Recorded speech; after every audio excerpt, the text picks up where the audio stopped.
adventures of Lonnie, the Brotherhood of Steel Scribe, Clark, the veteran mercenary, Pep, the gearhead racer, and Hazel, the traveling scholar. This is Rad Rolls, a full-out tabletop RPG. Backing up as we get to this scene, the interior of this trolley is kind of like covered with several benches where there's at least 20 humans that are sitting there kind of shivering in wet rags and cloths. The front of the trolley has this like makeshift engine that sits kind of undisturbed. There's like crackling electricity overhead as like the wires and everything are attached to it. And lights are like swinging overhead, casting kind of like shadows. They're like moving around like it's it's obviously like a train. In the back of the train sits an open area with handles descending from the ceiling and small levers flank the sides on the open area. Clark, you feel your body being like kind of like somebody is like taking control of you, and you feel yourself walking towards the door. You have a moment to speak about this because you were still in control of your voice, but your body is doing something very different from what is going on here. What do you do in here? Hey, this is after he said, "Why don't you jump off and die?" Yeah, and you failed that roll. Okay, and I have no control over my body other than my voice. Yeah. Okay. Yeah. Clark will just say, "Okay, if you want to talk now, that sounds great." So okay. I think I don't really seem like I have a perception roll. What'd you say? Yeah, Hazel is noticing there's something weird happening. Yeah. Do me and Pep have to do notice? perception rolls to see if we... Yeah, do perception plus speech difficulty 1. Okay. Perception plus speech difficulty 1. Okay. Classic Clark. Sorry about. Does that mean you got a 18 to 19. Classic Clark. Pep did well enough. Let's see what Hazel gets. 2 successes as well. So Pep and Hazel have 2 successes. You realize that the way that you could like feel this like way that Marty spoke to Clark in that moment, and it kind of like resonated over your body. You feel something like you would describe as like kind of weirdly mystical in some way. Like it gives you the heebie-jeebies, while Clark is like the body of Clark is like out of sync with the mouth of Clark. Like you could tell that like there are shenanigans afoot. Shenanigans are about, my friends. This feels like woo-woo shit. Okay, I'm going to tackle Clark before he can jump off the trolley. I'm going to tackle. Okay, do strength plus agility plus athletics for difficulty 0. Agility plus athletics. Oh no! And I'm going to yell. Oh, shit! I'm going in. 1 success. 1 success, great. You tackle Clark, and when Clark hits the ground, Clark, you can feel your body kind of like untense itself, and then like you are now in control of your body again. Clark, talk to me, man. What's going on? Clark. I don't know what the fuck that was, but if he wants to talk now, let's go ahead and talk. Let me. God, this guy's dumb. I don't think he wanted to talk, Clark. I think he wanted you to die. Okay, I'm gonna get off of Clark. How close is Pep? How close is Pep to me? It's a trolley, so like you're close. He's in power armor on a street trolley. He is close to everything. And it's probably a good idea that I tackled you instead of Pep. Indeed. Pep, give me a bear hug real quick so you can't pull that shit again. Don't let me walk off, but I have some shit I want to say to this fucker. All right, that seems fair. At this point, the signal kind of goes up to Lonnie because, he's best friends with Lonnie, and comes up to him and says, Mayor Lonnie, Yes. get us out of here. Me? All right. Straight ahead. Do you know how to drive this thing? I talked to Madame Malavance, and she said, get trolley. Can you drive the trolley? Signal knows how to go forward. That's it. Okay. All right, Pep. Yeah, what you need? I'm bear hugging Clark right now. But, Yep. what do you need, bud? I might need your expertise. I think I can operate this if you can show me what's going on. I'm going to use my knowledge of town to try to navigate us out. Yeah. And then if we can get out of town, that's great. And then we'll, figure out like the settlement or something like that afterward. But I think getting out of town's priority. Yep. But All right, Hazel, why don't you bolo Clark's legs so he can't get off the train, and I'll figure out how to drive this trolley. Hey, fuck you, Marty. Why don't you come up here? I'll still find a way to kill you even if I can't use my body. Yeah, that's pretty kinky. I'll get my bolos. Marty looks at you and smiles and says, swallow your tongue. And if you could please roll charisma plus speech for difficulty 2. is he, who'd he tell that to? Clark. Clark? As Clark is like yelling at the window like a little kid. Success to not swallow your tongue. You say the thing that you meant to say to him, and he tells you to swallow your tongue, and you do not swallow your tongue. Congratulations. Hazel is ready with her like her gripper of death to reach into his mouth and grab his tongue. Clark And then- sticks his tongue out at him. Just to be safe, Hazel has grasped his tongue like a 5-year-old messing with their 6-year-old sibling who won't stop saying, I'm not touching you, I'm not touching you, and just holding his tongue for a second there. Make sure he doesn't swallow it. It's kind of gross.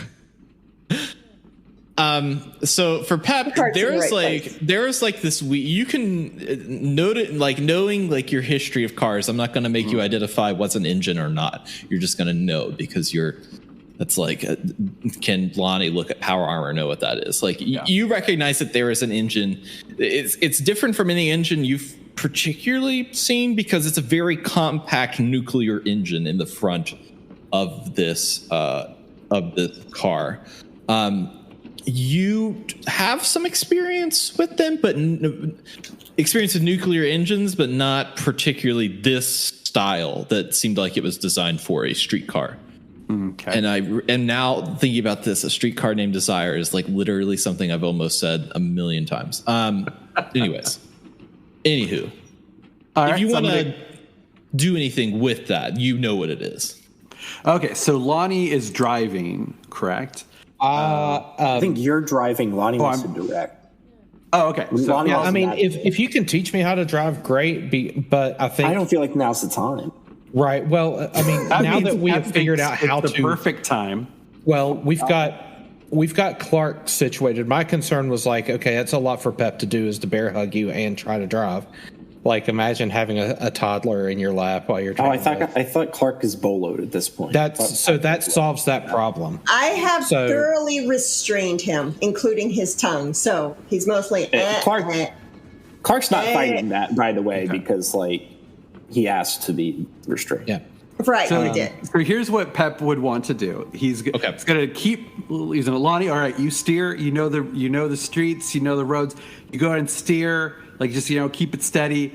And then Pep's going to talk in length about this kind of nuclear engine, and he's just going to just go on and on about the way nuclear power worked in cars pre-war, how it's been jerry-rigged after the war. He's just going to just info dump on Lonnie in maybe a very boring way. But that's what Pep would do. It'd be like, you got to look at this. Okay, so I'm probably not hearing a word of it. Which makes it even Hazel- better. Yeah, Hazel it's just has like never been every so now and proud then of was Pep. like in the middle of a sentence, so what makes us go faster? I'm like, this probably doesn't go any faster. This engine isn't meant to go Okay. fast. Gotcha. This is meant to just be continuous movement. So, just if you're looking for that answer of is it supposed to go faster, if you want to figure that out, that's something you may not. No, you may need to roll for that. Right. I'll do I'm a just roll using that as an like... example of just how little investment I have in what he's saying right now, and I'm just focused on like trying to navigate us out of the city. Oh, but as soon as you said something about, does this go any faster? That's me like, I think I can make it go faster. So I would like to roll to see if I can look at this engine to see if there's anything I can tweak with it while it's running and in motion. That might give us a little bit more speed. Intelligence plus repair for difficulty 2. I think you can make that. That's what I would say, because you're dealing with like nuclear mechanics at this point. Yeah. Like, all he has to do is remove some of the carbon rods. Ooh, what could go wrong? Can I try assist on that, since I'm probably... that would actually make sense. Go ahead and try. Oh, and that is a tag skill. So that's 2 successes. You didn't know you had to roll 3 better. Oh, this was intelligence repair. Yeah. There's your assist. Great. That actually works well, because Pep, you have the idea that if you had some other type of like fusion energy, that you could actually use that as an accelerant. Lonnie, you know that another source of nuclear power is from fusion cores, and every power armor has a fusion core in it. I'll hear the fusion things like, Pep, can you like wire yourself into the engine, or like take the core out for a minute, or I could do that, Lonnie. Okay. Are we in a rush? Do we need to get away faster? Is this? I thought maybe this is an intellectual exercise. That's fine, but my eyes are on the front. If someone, I don't know who's looking behind us right now, rear guard. You all have moved slowly, but you are now in the pack of people, and this crowd has turned it into like they are not moving whatsoever, and so you are just like running over. It's the trolley problem. Awesome. You were just like running over people, and maybe you hadn't noticed this when you were like trying to figure out this engine thing, Lonnie. But that is what is happening right now, because these people are not moving. Oh my God! We're all clones. Also, can you let go of my tongue, please? Hopefully, it's raining so hard I can't notice that I'm hitting people. Because I don't need that excess. It's just a bunch of wet. It's like, wow, this road's really pockmarked. Yeah, we're looking at the engine. We're like, what? Why does the road get so bumpy all of a sudden? And we both look out the window and are just like, oh my God. I kind of love that this team's answer to the trolley problem was to run over more people faster. Is totally the answer to the trolley problem. I didn't realize I was in the trolley problem. I thought the trolley problem was getting on the trolley, steering it. No. I said that there was a giant crowd in the middle of the street, and to get to the other side of the street, you got to use the trolley tracks, which are historically in the very middle of the street. Well, we made a ding ding with the bell. They heard us coming. It's their fault. It's not like we could turn. No, I don't think I can hear anything right now. And can you please let go of my tongue? Oh yeah, sorry. Hazel lets go of Clark's tongue. Sorry, man. You okay? At this point, you all hear a sound, and it is a kick up and a revving, and you see that there are 8 preservationists on motorcycles to the from where the motorcycles were originally parked, and they are revving up and are starting to kick off towards the trolley, and they all have satch guns in hand. All right, I guess we gotta go faster. Those nerds are gonna catch up. I have a question. What is the plural of lone wanderers? Because lone wanderer infers there'd only be one motorcycle, and yet there's like, what is it? What is it like a congress of lone wanderers? a cluster of maybe it's lone like wanderers? cul-de-sac. A club. It is a club. There we go. A club. I like that. That word. All right, okay. Pep's gonna so guys, we got a exit his club power armor. coming after us right now. As best it can, I actually exit my power armor in this, or is it too cramped? You can exit your power armor, yeah. All right, we're gonna exit the power armor. I'll pop out the fusion core, and we'll jerry rig the speed booster. Yeah. Right. So go ahead and just do like a intelligence plus pilot difficulty 1 while you're doing that. Lonnie, what'd you have? I was basically going to tell Pep like he's on driving duty, and I'm going to try to get to the back of the trolley with my gun and start covering the back. Okay. Pep, you managed to figure out that you can hold the fusion core in place to go faster. There's not much that you can like attach it to. There's not a bunch of things that you could like jury rig it onto. But if you hold it in a certain spot, with a hand or with something, you can make it go faster, and you do. Okay. And so now we're going to get into a little bit of combat here. We're going to do kind of a weird little thing where it's going to be a round of combat. Then there's going to be a little decision, a little problem, and then we're going to repeat the process again. So you only have, with that speed boost, you have 6 preservationists that are ready to attack you all. They're going to go last in the turn order. The first in the turn order is actually Clark. It's going to be Clark, Lonnie, Hazel, and Pep. And then it is the Signal is kind of like managing these people and also trying to take care of Madame Malavance, who is like on the trolley, but they're like busy like taking care of the people. These preservationists can damage you all. They can damage the trolley. They can hurt the people on the trolley. And where they are at, it's actually going to be a difficulty 3 for this round as far as how you can shoot them. And that goes for them as well. They're going to have to pass a difficulty 3 to attack you all as well. So, okay. DM, I have a slight meta question. Yes.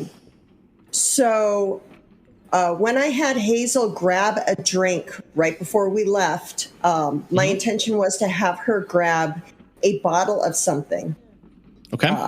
So is it possible she still has a bottle of something highly alcoholic and flammable on her? Yeah, that was my intention, but I didn't spell it out explicitly.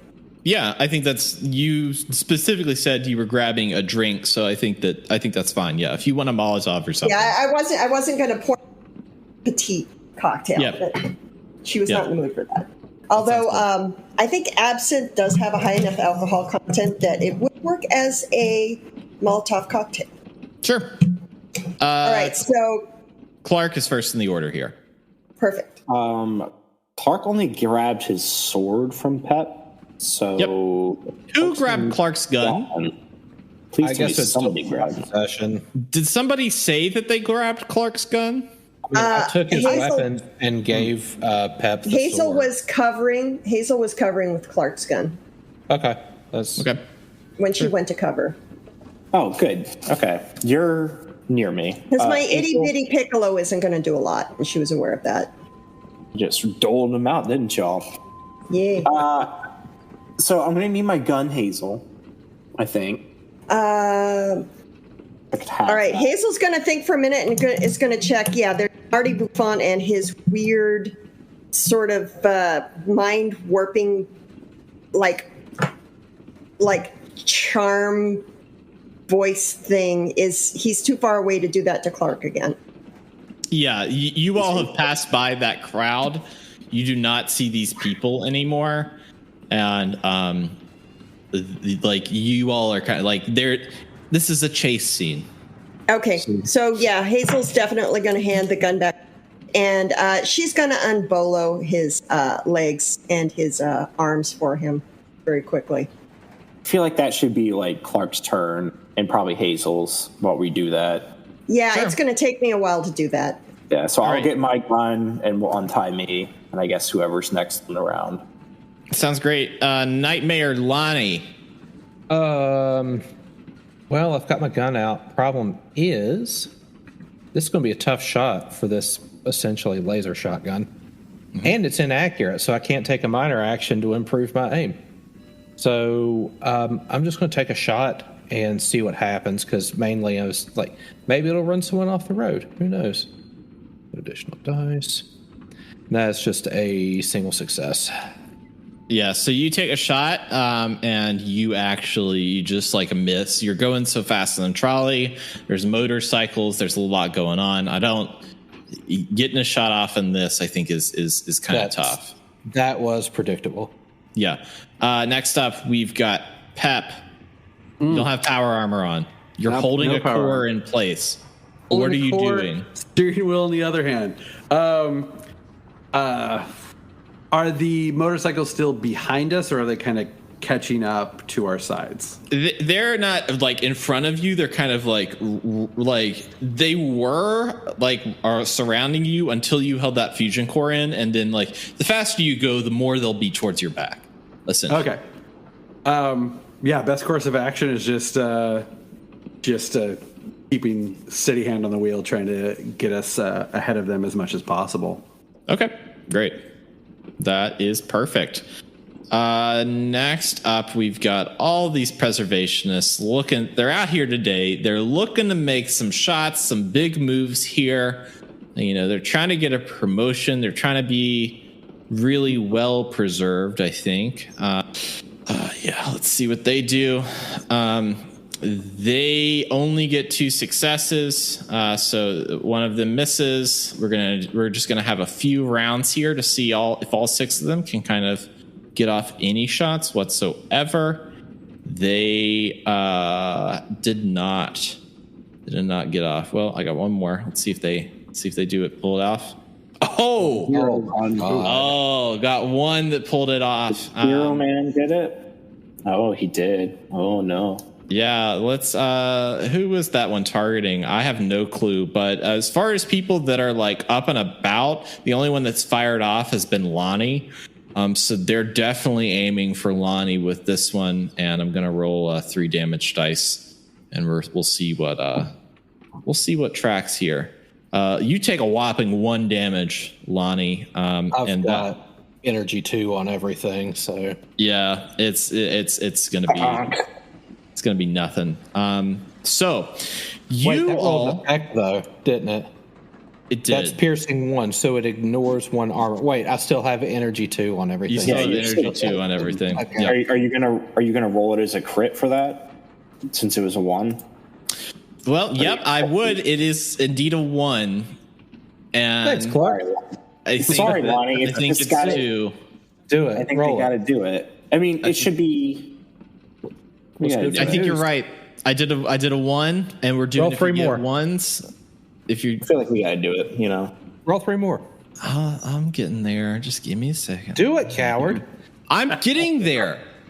Just give me in my just dressed ghouls on motorcycles riding around like it's Indiana Jones a gosh darn second here.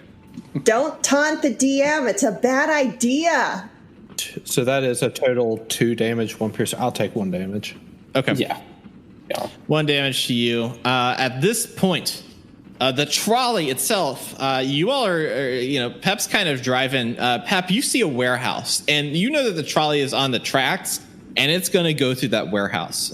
There's no, if you stop now, it's not going to, you're still going to crash into it. And the trolley crashes into giant wooden doors, sending splinters flying, and flying around. It doesn't harm you all at all, but it stuns all the preservationists behind you. As the trolley kind of slows down in this warehouse, it's now kind of everyone's kind of jostled. You're all back. Your hand is off the fusion core in there. There's kind of these bottles littering the ground as you see various pressing machines that are on the floor. From overhead, there are several crates that are strung up by strings, and the commotion causes a few of their contents to spill out. And you spy tiny metal pieces in the air, and you recognize them as bottle caps. The preservationists begin their firing on the warehouse as lasers kind of pierce through the room in random locations. But you are in a bottle capping warehouse with these kind of like crates of bottle caps above you. What are you all doing? What's going on here? Is the trolley... I mean, the trolley's going to, like, stop in this warehouse, or is it going to be able to just, like, blow through the other side? It's going to be able to blow through the other side, but it's if you want to just, like, bust on through. But you are in, like, you're essentially in, like, a Fort Knox style area. There are bottle caps littering everywhere, hanging from the ceiling in crates. You know, on top of your trolley that there is room for things to be stashed up there. Mark does like... Look, the only thing he likes more than killing things is money. So, are we still in combat, or are they far enough back? This is a scenario, and once you leave, you'll be in another round of combat. But it is dangerous to work in this little scenario. So the preservationists are out of it. They're just firing lasers into the warehouse at random places, trying to flush you all out. How close are the crates to, like, the top of the trolley? They're kind of like dangling above you, and they are like, you could, like, they are enough. They're like, maybe the strings that are holding these up are maybe 2 arms lengths away. Like, they're very close. Yeah, see, you know what I'm getting at. Clark gonna climb on top of the trolley. Mm-hmm. He's gonna climb on top of the trolley, and I would like to roll to any of them that pass nearby that seems like, you know, at least some, hopefully the whole crate, but at least some of the crate is going to fall onto the trolley if I manage to cut a string. I would like to roll to try to do that if it is a possibility.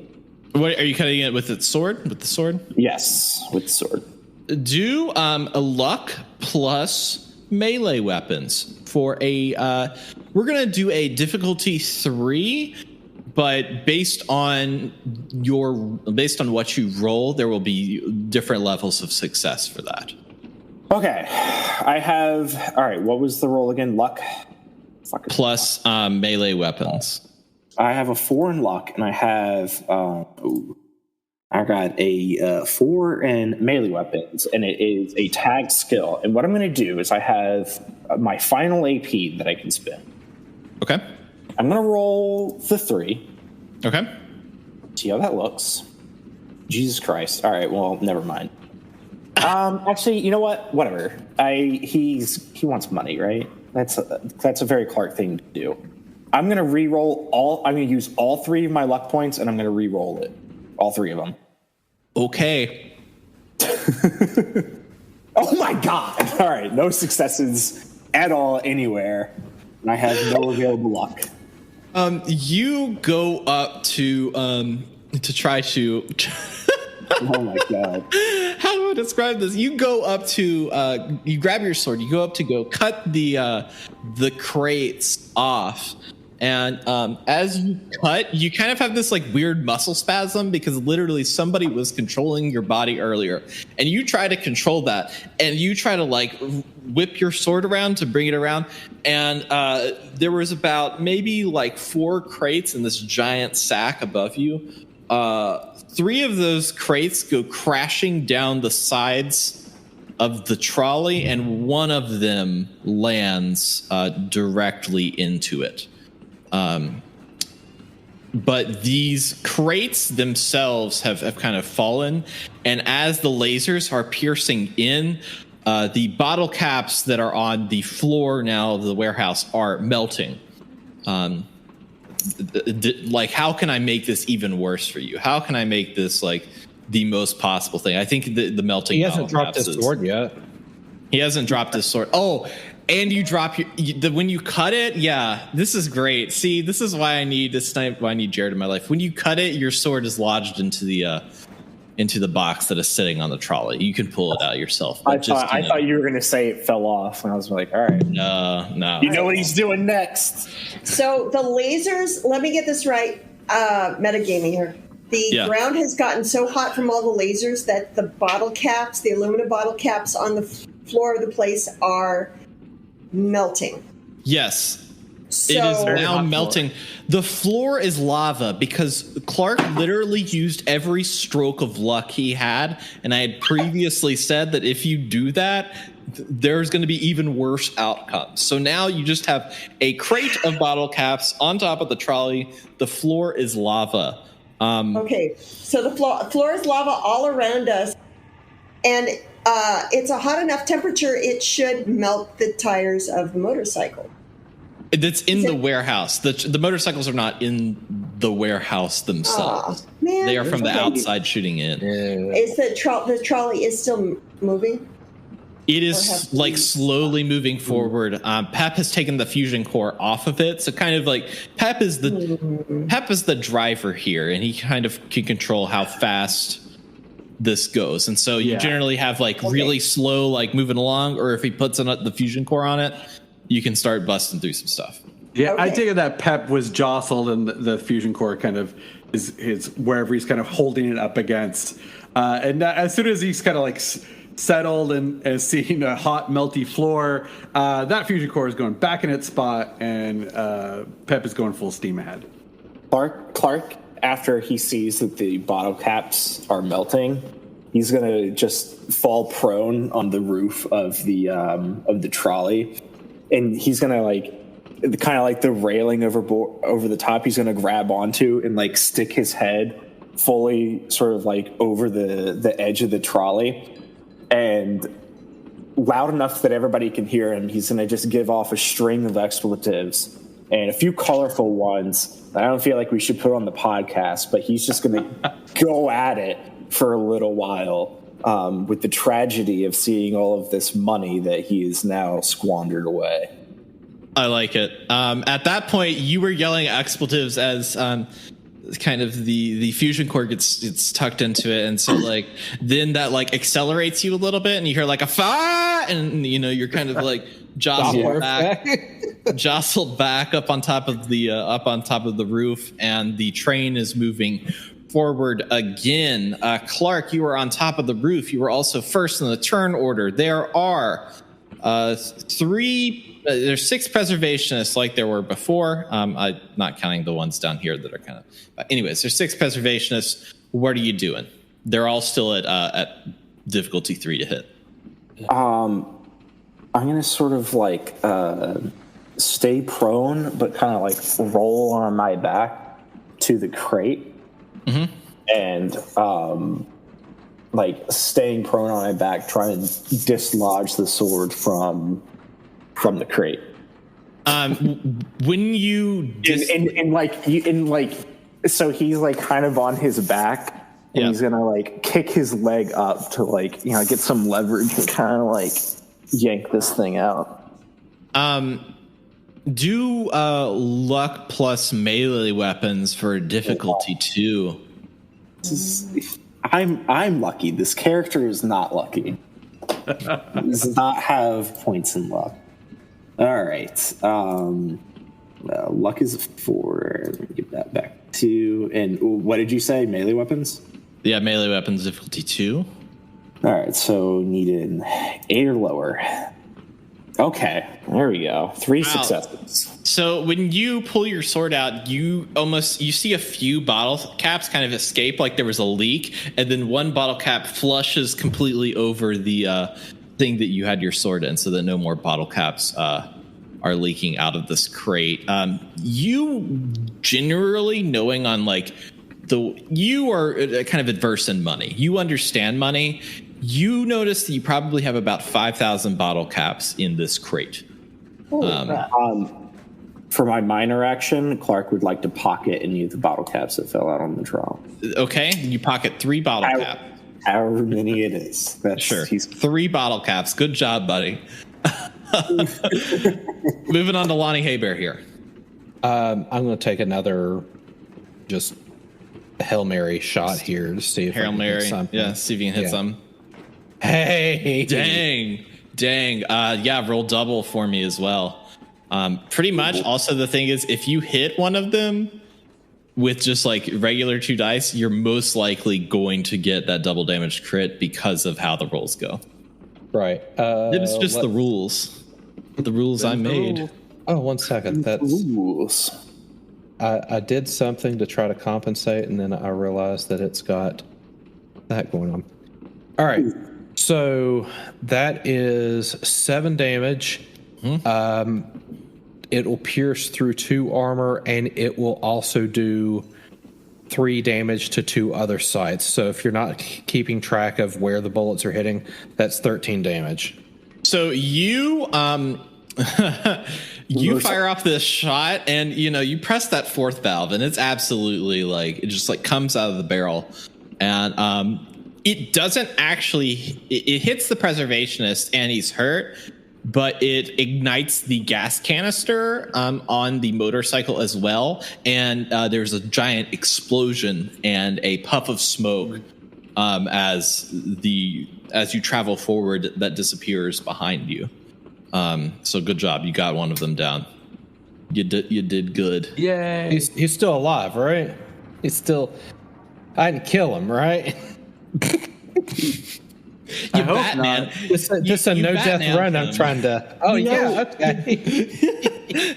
He is. Yeah. You did not specifically drive the knife in his back, but I mean, for gameplay purposes, he's definitely dead. Okay. But the I don't know if Lonnie would know. Lonnie just saw him explode. Yeah, I just saw the bike explode. It wasn't his head like got blown off or anything. So yeah, as far as I know, I'm not a murderer yet. All right, but that's my turn. All right, Hazel, that's a great turn. Hazel. Well, she is going to try and turn that bottle of alcohol she had on her after she takes a quick swig of it into a Molotov cocktail. And for her mind. For that, if you could do intelligence plus throwing for difficulty 1 in order to just like make that. Okay. And that could be a minor action, and you can take a major one after that. Perfect. So that would be intelligence plus throwing. Throwing. Because it's a throwing weapon. 2 successes. Yeah. Pocket that AP and tell me what you're doing with that Molotov. So I am I'm targeting the bike that is in the lead that's left. Also knowing that with the alcohol, it should have a little bit of a splash cone when it hits.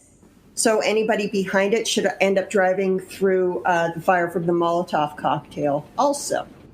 So there might be some area damage well enough. So it's worth a try. At the very least, they're going to have to drive through some fire. I like it. Go ahead and do, what is that? Throwing plus, what is the agility? Perception? Probably, agility? Okay. Yeah, probably. So agility plus throwing. Plus throwing. For difficulty 3.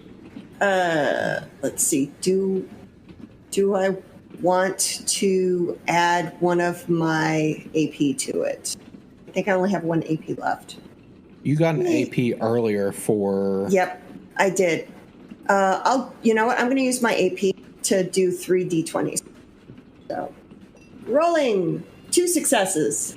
2 successes. You, tell you what. Weird. It's a tag skill too, but I only got 2 successes. You didn't roll a 4 better. Yeah, you got to roll. Oh, okay. Okay. You throw this Molotov cocktail and it ignites the ground. And it actually slows down. It doesn't hurt, but it kind of like catches the wheels on fire of one of the preservationists, and one of them has kind of like fallen back. So now there are only 4 on you specifically. So I made a Ghost Rider, basically. Pretty much. Okay, I'll take it. Next up, we've got Pep Hackett. So there's explosions going on behind me. Yeah, Pep just keeps... I guess Pep doesn't know where he's going, so he's just following the track and keeping the speed up as much as he can. Ahead of you, ahead of you, Pep, you see this sign that has this like it has these paddles that are kind of large. Ooh. And in your she kind of like your vision kind of clouds. And at this point, please do a perception plus pilot, difficulty 2. One success. One success.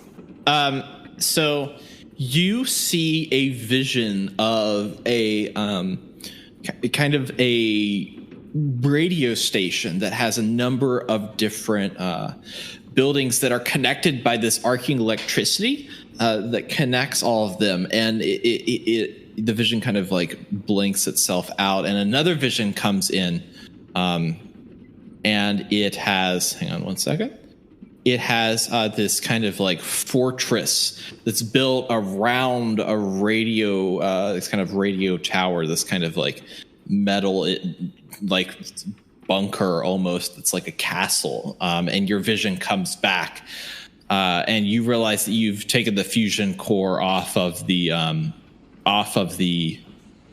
throttle, and you probably put that back on. But in that time, the ghoul that the preservationist that had its tire kind of on fire is back up in front of us again because the trolley slowed down for a minute. So that's what Madame Malvance gives you. All right. We're going to the lighting workshop. Great. Before that happens, you've got to deal with all of these gosh darn preservationists, and boy howdy, don't you just hate them when they're chasing you, giving you a hard time? I do. Yeah, they're gonna do a good energy. Like they don't want to preserve it all. Yeah, I think they don't. That's a no from them. Oh! God, Ooh. stop! Ugh. Oh, they're aiming at Lonnie Haybear. Let's see how many they get, because Lonnie Haybear is the one that is the only one that is engaging with these people. I'm not trying to pick on Lonnie here, but no, it's fine. But you're the only one. Let's see, bam, and one more. Damn. Oh, Lonnie, I'm so sorry. 3, 4, 5, yeah. Yeah, let's go ahead and roll some damage dice on that. We're just gonna do cancel. Yeah, we're gonna do. For those listening, they rolled 2 natural ones. Bam. Which is the good thing in this game. Bam. All right, 2. Wait, nope. Here.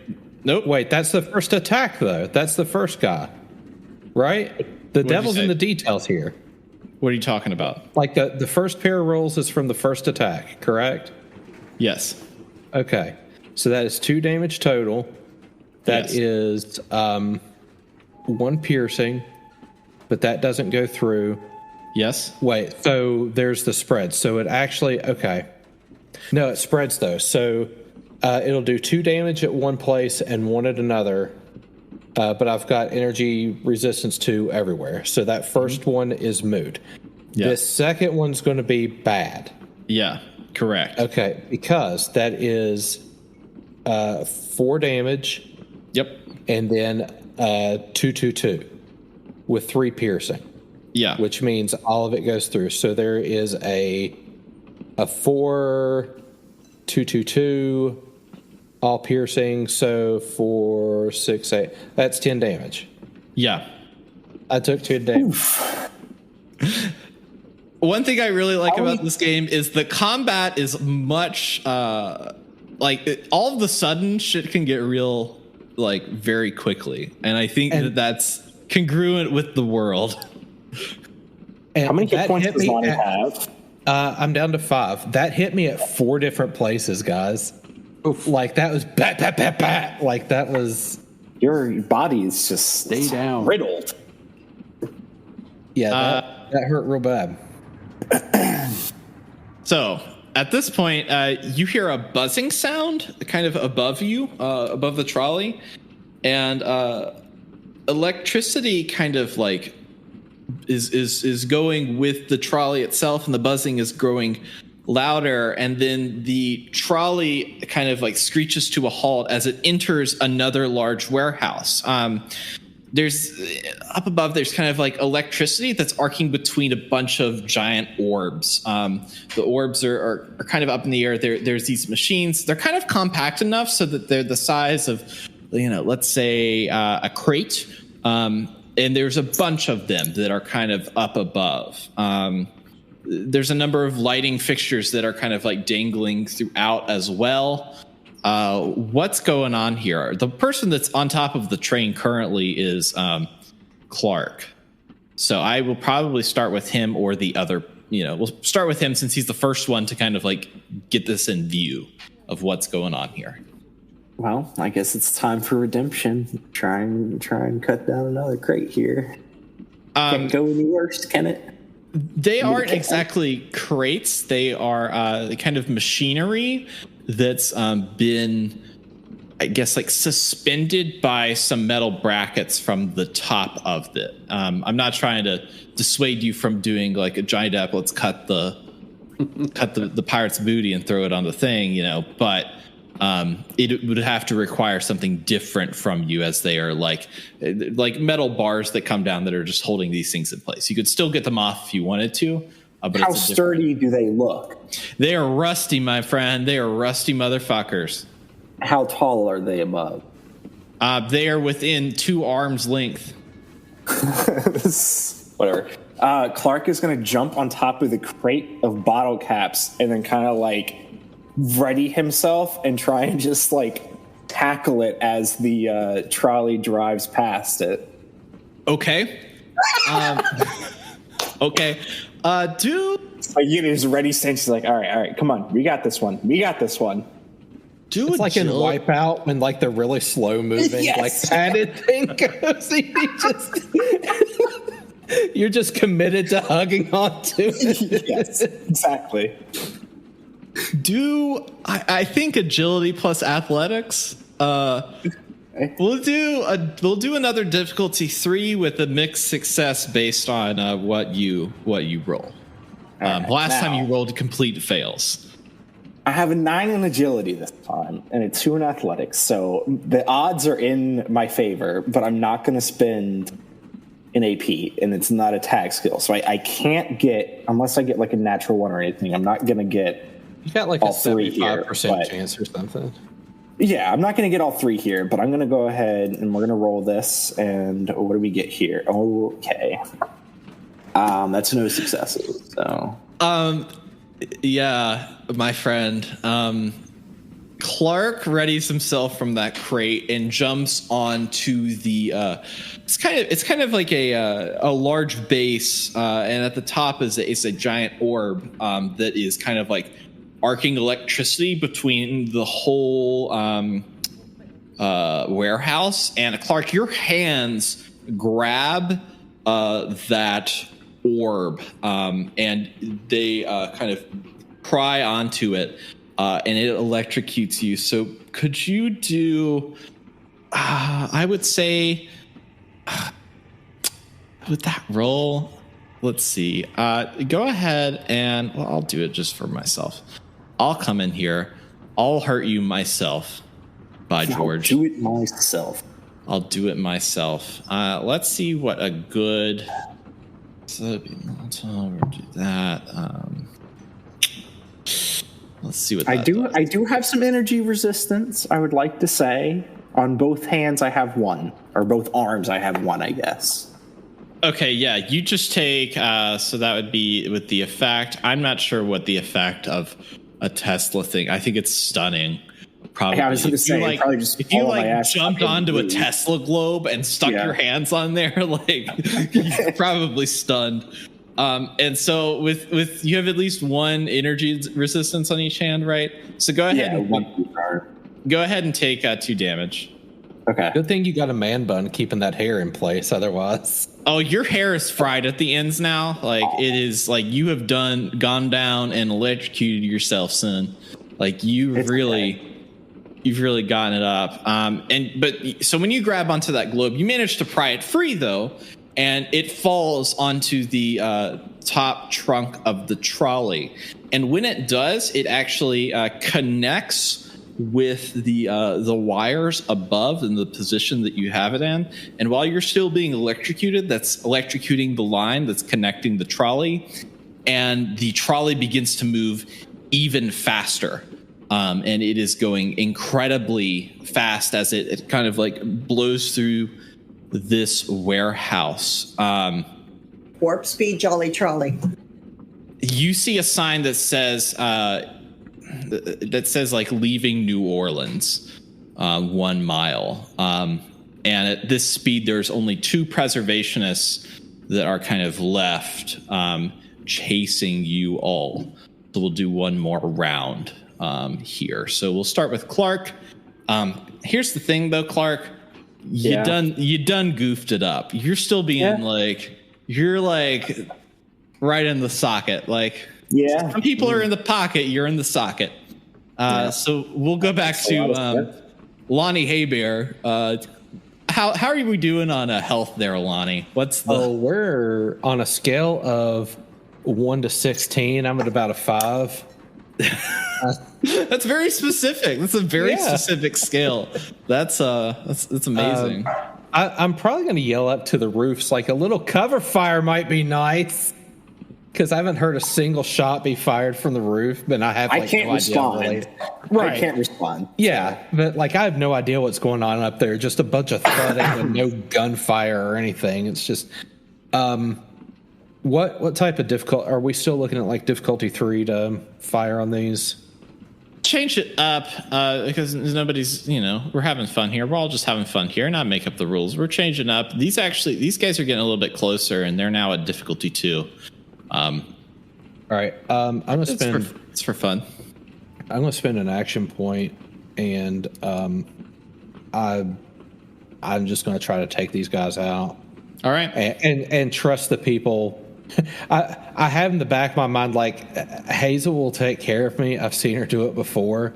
I'm just going to inflict violence right now. Hey, 3 successes, not a crit, but wow, yeah. All right, and then go ahead and roll. Go ahead and roll damage die. I'm going to take away your AP here in a minute. So I would say roll again your damage die, and you can do 2 shots essentially. Also roll twice. Roll twice, but they'll each do to a different ghoul. We'll see what you get. We'll see if you can do something. Let me try it this way. I tried something and it was a little. Oh, okay. So it's to 2 different people. Yeah. Okay. Shit. 4, 6, 8. So the top one is 8 damage with 2 piercing, and the bottom one is 8 damage with 2 piercing. All right. So you a little overpowered. You turn around and they're on motorcycles, and so it's like any spread of a shot that hits is logically going to harm the motorcycle in some way. And here's the thing. If you ever played a video game, if you shoot the vehicle, it's going to blow up. Them's just the rules. I don't make the rules other than the times that I do. So you kind of pop off 2 shots, one on the left, one on the right, and get rid of the last of the preservationists, ending their chasing you. You can see there's more in the distance, but nobody's in range for attacking. They're just continuing to chase you all. You get to the end of kind of the line. There's a gate there, and you see this guy in the distance turn around and look inward towards the city and starts running towards the tower. As the trolley kind of moves forward, the gate descends and the trolley passes through the gate to New Orleans out onto the railroad tracks beyond, powered only by the nuclear engine within. And as you pass, you see the face of a very familiar person from the guard tower. The guard tower is populated by one person, and his name is Jack McPumpkins. And Jack McPumpkins looks at the troop and mouths WTF as the trolley speeds towards Rising Sun Settlement. Godspeed, you son of a bitch. I'm glad I went with the lighting workshop so we can get electricity for the settlement. You could have had 20,000 caps. I was just about to say, Clark. You could have had less too, because he could have pulled it out, and the caps just like continually spill out. Hazel's going to go up and start working on Lonnie because he's got 1, 2, 3, 4 holes in him. They might still be smoking. I'm not sure Lonnie pays too much attention to it. Like, he might drop his guard a little bit now that everything's clear. Well, I'm your Minister of Health. It's kind of my... Okay. Can we do this up front then? I'll grab a seat. And Clark, I'll do head check. Like, Clark! Where's Clark? I think he's up there. Clark, you can still hear him swearing. Clark has gotten out from underneath of the coil thing, and he's kind of just like laying on top of the box of caps and just kind of a little bit exasperated, but also just filled with quite a bit of joy at the amount of bottle caps that we have acquired. Are you going to respond like... Oh, no. No. He's having a moment. Scrooge McDuck. Did we lose Clark? Yeah, exactly. Do I need to turn this trolley around and go back and find him? I don't think that's how it works, but I have to confirm if Clark's okay. All right. Sizzling wounds be damned. I have to confirm if Clark's okay. All right. And Hazel is like trying to follow around. Wait. Hazel, I'll be back. So the train is moving, and essentially what you're doing is like propelling yourself up on top of the it's moving at now it is like energized. It is moving at a speed of a normal train. So you're kind of like fast moving on top of there. I'll allow you, because like what you can climb up on top of the train, but just know that like there's no like getting off. Well, if there's like a horizontal rail and a vertical rail, like I could climb up for like a ladder and peek up, and it's covered in these like it's essentially covered in like old instruments. It looks like something that like it's makeshift, like how like the Satch gun or a number of Gotcha. like it is like a mixture of like old bar tables that like it looks like they've taken a street trolley and have just like reinforced it with like weird bar tables and musical instruments. Gotcha. Okay. I'm going to pull myself up there and just enough to be able to peek my head up. I guess I'm going to see him like hugging onto a crate, looking a bit worse for wear. His hairs are like split all over the ends, and they're like sticking out a bunch. His face is like covered in black. You know, he looks like a cartoon character at this point. You wouldn't know what a cartoon is, Lonnie, because you didn't have a good childhood. Right. But anyways. Is he conscious? Is he looking at me like... Clark is on top of the crate, talking mostly to himself and just very exasperated. We could have had so much more. Oh, God. I guess he's fine. I'm going to flip down, say, Clark's up there. He's conscious. He's Clark. I'm going to waddle my way up to the near the front, and I guess I'm going to see all these like human survivors. What's there like? There aren't really too many humans in Old Nawlins. No, that's this. Oh, where did you find the humans? Right. That's a. I might just ask them. It's like, how old are they? Roughly, is it a hodgepodge or? They are. That's a great question. Yeah, they are probably like a little bit younger than you, Lonnie. Like just by like a few years. Teenagers mainly. Like young folks that are just like in rags. Got it. All right, I'm gonna address them because they're probably freaking out. Like some super mutant picked them up on a trolley and we took them on a high-speed chase with laser fire, and they're probably freaking out. And they are freaking out. They are like, right. What is going on? All right, listen up. Raise your hand if your birthday is February 30th. They all look at you, Lonnie, and they all one of them raises their hands slightly, and then the rest of them kind of suspiciously put their hands in the air. Okay. All right. So we are currently heading to a settlement outside of Old Nawlins. I want you all to know that you will be safe there, and we'll talk a little bit more about it as we go along. We're just we had a very spirited exit from town, but I want you to know that you're free. One of them pipes up and sees you, and kind of says, "That's great. Hey, is the super mutant is cool, right? That's like a cool. We got him because he's the one that kind of hurted us on here. We were told that we were in danger, and he got us taken care of. So, and I mean, you look a little bad right now, my friend. Yeah, I kind of feel it, but priorities, right? So this is Signal. He is a friend of ours. He's a good guy. But he is a friend of ours.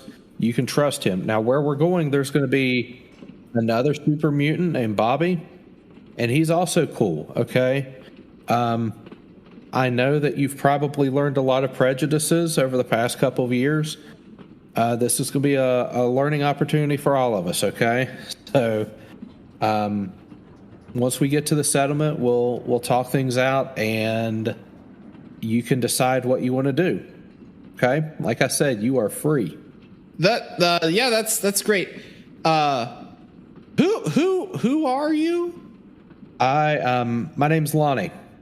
And Pep's going to come up and smack him on the back and say, "And he's our mayor." Yeah, but anyway,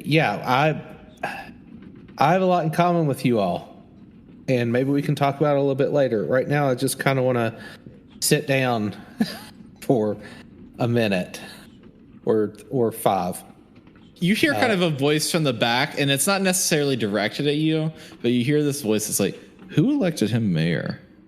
It was a democratic process, and I asked myself the same question, Dev.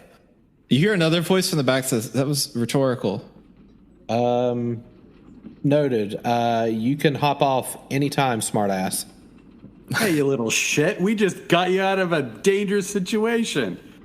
More or less intact.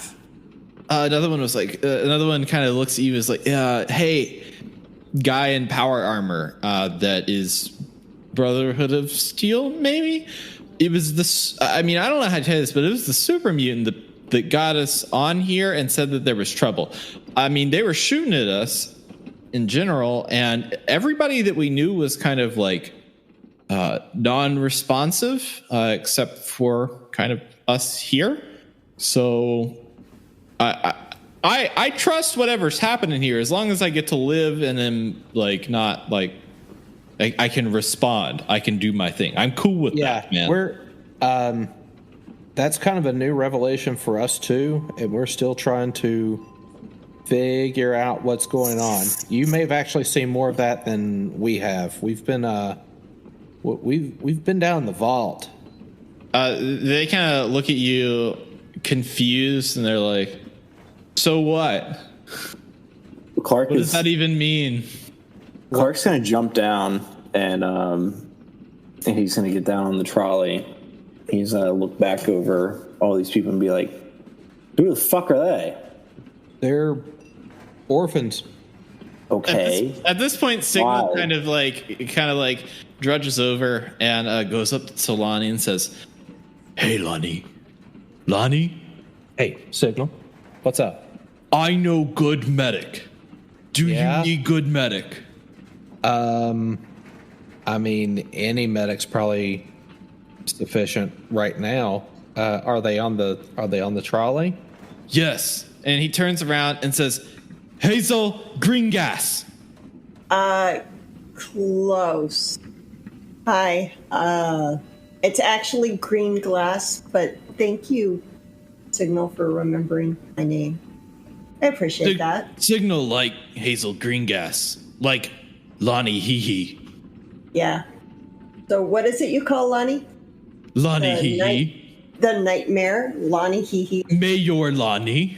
Nightmare, Lonnie, hee hee. Night. And Hazel just keeps egging this along. Keeps egging this through. Hazel, I see what you're trying to do, but he doesn't have very good relationships with the mean metal men. Maybe not associate me with them. Mm-hmm. Oh, yeah. I am fairly aware of that. Hazel, excuse me. I do not control Hazel. Signal looks to Lonnie and says, "Nobody can control Hazel." Signal looks to Lonnie and says, "Big lady, big brain, told Signal, get people, young people, put people on train, get people out of city. Signal saw girlfriend Ella taking nap. When get Ella?" You said big lady? He kind of points to the back, back towards Madame Malavance. Oh, she told you to pick people up. Signal goes, "Signal trust, big lady, big brain." I'm beginning to as well, Signal. I don't know her that well, but I'm looking forward to getting to know her. Signal looks at you and says, "When Ella get here, cookout." Do we want to save that conversation for another day? Yep. Or okay. Sure thing, buddy. Signal looks very happy at this and reaches into his pocket and pulls out a doggy bag and hands it to Lonnie and says, "Thank you, Mayor Lonnie." Sure thing, buddy. And he drops the doggy bag, and inside of it is a dead bird. just a dead bird in a doggy bag. And Signal kind of walks back to the train, kind of helping out Madame Malavance. I'm going to strip off my, I guess, rubber suit and shirt and everything, try to get down to bearskin, because these are burns we're talking about. She's going to have to disinfect and all that stuff. I just anticipate what Hazel's have to do. And she's probably going to understand why, because Lonnie's body, arms with cigarette and cigar burns. You can see his back has been lashed a lot. He's got a lot of scars and discolorations and stuff like that. And you can tell this is probably not his first rodeo. But he just strips down so that she can clean and do what she needs to do. Yeah. I'm not going to use a stim pack at the moment. I'm going to try and use my actual, healing skills to see if I can heal him up a bit. Do intelligence plus medicine difficulty 3. Okay. Intelligence plus medicine. Let's see what I can do. Do you have a med kit? Yeah, I should. Does it provide a medical a benefit? Because I've noticed that some items in the book actually provide. Well, yeah, I have a basic first aid supplies. I also have bandages and stuff that I picked up along the way. I have anesthetic. I have the my favorite throwing knife, which is also a scalpel. I have clean bandages, thread and needle, just tourniquets, basic first aid supplies. I don't know if it's actually organized into a kit. And then I have the quick response stuff, which is the stim pack. So Gotcha. what I've been doing for you and how I've handled healing for you is giving you higher rolls and giving you mixed success for how you do. Right. Because like your character is the healer. Like It's very medic gauged. Like if we break it down to that, and so it's like how well do like you can fail, but it's like also how well do you heal, how many hit points, and I base that off of what you have. So technically you have a first aid kit, but I typically give you a harder roll based on how injured people are. Go ahead and do intelligence plus medicine for difficulty 3. Okay, and I have made it a point as we've been playing to gather supplies, like medical supplies, as I.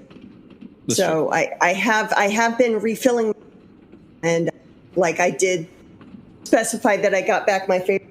I got my throwing knife, which is actually a scalpel. So because I'm a nerd like that. Okay, so intelligence plus medicine, 2d20s. Rolling. See what I got. Oh, there you go. Okay, 4. Not bad. 3 successes. So you managed to heal Lonnie for 8 hit points. And with that, his burns are kind of like covered enough. You've managed to bandage him up around the areas that he had affected. He still needs time to recover just because of he took 10 points of damage in one hit. Like he got a crit against him, and so he needs to like recover from that. He's not Clark. He can't just like Wolverine it back into business. Did any of us get any damage when we were getting? None of you got any damage. None of you took. Except emotional damage. Just emotional damage. None of you really risked that or like risked doing any, like you didn't act brashly. And so like the world is dangerous enough. So you didn't really, like if you're not going to like go out of bounds to do something, like generally you're not going to get hit unless you, and like how people like target people, if somebody's provoking them, like they're going to go after the first person that attacks them. So it makes sense that Lonnie has all this damage because he was the only one that was actually like getting hits off, you know? Yeah. Unless you do something, I don't know, crazy, like a tackle. Unless you tackle a Tesla coil while on a moving trolley and then electrocute yourself and the trolley. Yeah, that may have been a little bit out of bounds. At this point, Madame Malavance kind of walks towards Clark, and she said, she looks at you and says, "May I see your hand?" Yeah, I mean, it's a little burnt right now, but apparently that's going to go away. She grabs your hand and kind of holds it and looks you in the eye and takes her other hand and places it on your Pip-Boy. And on your Pip-Boy, she presses a few buttons. And when she does this, a voice speaks out of the Pip-Boy. Initiating backup Marty protocol. Updating. Gulf entity identified. Procurement options available. Need more processing power. And it powers off. And as the trolley moves forward into the dark, you come up to the end of the storm and see the sun peeking out from behind the lowlands of Louisiana as a radio tower shoots out through the trees and the trolley stops in front of Rising Sun Settlement. Tune in next time on Rad